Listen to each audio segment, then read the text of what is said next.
I didn't grow up with the NES, but during my childhood I had the chance to play on one 2 or 3 times.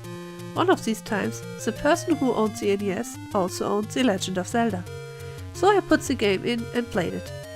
My memories and opinions from that day were, ouch, my hands hurt, stupid controller, and where am I supposed to go? I found the sword alright, but from there I was completely lost.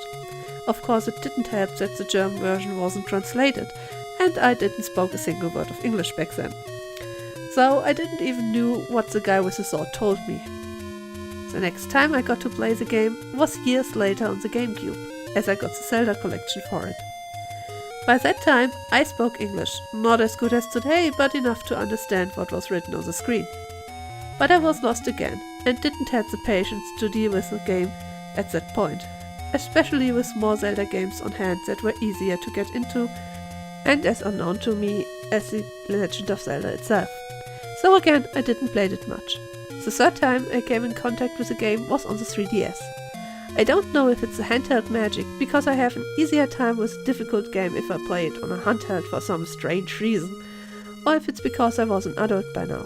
But this time, I sat down with a goal to beat the game. I started to draw my own overworld map to prevent me getting lost again, knowing that if I just discover screen by screen at a time, I would find my way. And I did. I played through the game, without a guide, imitating the challenge provided on the NES. And it was awesome. The game is a masterpiece that can even hold up today. The graphics for the NES are beautiful, the music amazing, and the gameplay, once you get the hang of it, is fantastic. And it's not that hard as it seems to be at first.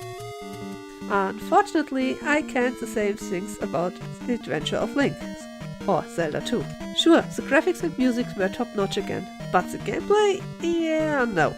Zelda 2 is a game that I put into the NES difficulty category. As in, it's so unfair it's not even fun anymore. I know that there are a lot of gamers out there who enjoy this difficulty and who have fun playing the game. And really, all power to them. But I don't. I couldn't beat the first dungeon, neither on the GameCube nor on the 3DS.